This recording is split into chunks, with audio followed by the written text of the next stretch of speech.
أعوذ بالله من الشيطان اللعين الرجيم بسم الله الرحمن الرحيم وبه نستعين وصلى الله على سيدنا محمد وأهل بيته الطيبين الطاهرين اللهم صل على محمد وآل محمد وعجل فرجهم.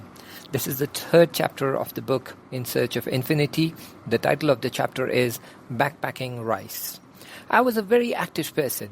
You would find me involved in various activities, sports, martial arts, organizing programs and functions, etc. I think it's part of the daydreaming package. During the breaks, we used to hang out in our snacky canteen. We would talk about different things that we wanted to do, like start a company when we graduated, or innovative research work, etc. One afternoon, we sat there talking, and out of nowhere, we started discussing how poor people suffer in the subcontinent. We came up with an idea to start a charity organization in our college. However, we had lots of questions on our minds. Who would be the members? Where will we get the funds from? What are the things that we wanted to do?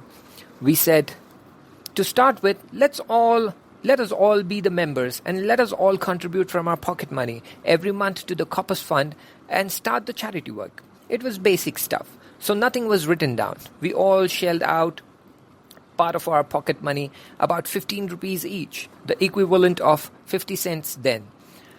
We were hoping to collect enough funds to do our first project by the end of 3 or 4 months. However, we came to know that if we wish to conduct any such activity under the banner of the college, there should be a supervising professor to guide us in our activities. We found out that it was Mrs. Sheila who needs to be informed and involved. We approached her and explained our charity program.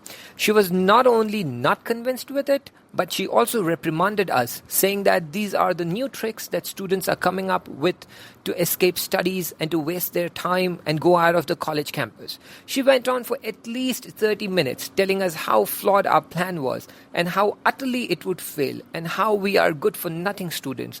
We were disheartened, demotivated, and devastated. For the next few days, no one spoke about it. We were all feeling very low. We sincerely wanted to help the poor, but I guess we couldn't prove our sincerity to her. Almost a month passed, and one of my classmates informed me that Mrs. Sheila wants to meet you guys again. After what happened last time, none of my friends wanted to come along. I gathered all the courage, prepared to be lectured for another 30 minutes, and I went to meet her. To my surprise, she was extremely polite and welcoming.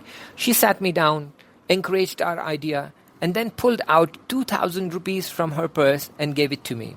She said, one of the alumni visited me last week and wanted to do some charity work. He gave me this money. The first person that came to my mind was you. So here you go. You can start your charity project that you guys had planned. Again, Alhamdulillah. Never thought that the person who crushed us would be the first person to contribute to this project. So we all got together and thought about what can we do with this money. A lot of ideas flew across the table. However, there was one idea that struck the most and touched our hearts. We all settled for that idea. However, how do we achieve it? We had a small team and no skilled personnel for that task. One of them suggested, why don't we talk to the cook of the snacky, our canteen? We approached the cook and spoke to him, and he agreed to help us out without any service charges. He went ahead and made all the purchases, and a couple of days later, we all gathered in the canteen with our backpacks.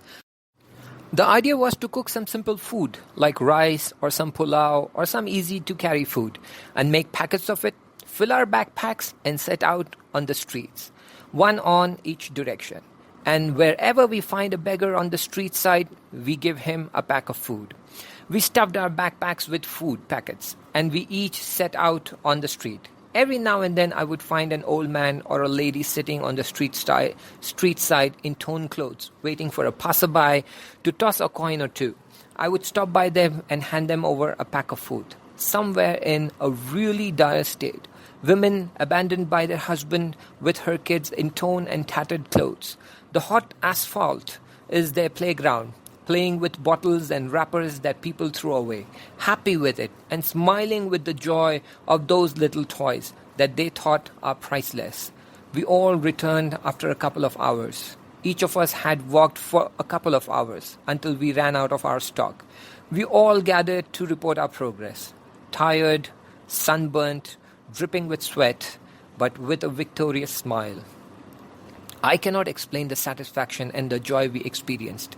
It can only be felt and not explained. I think each of us carried the smiles, tears, and the prayers of every person we helped.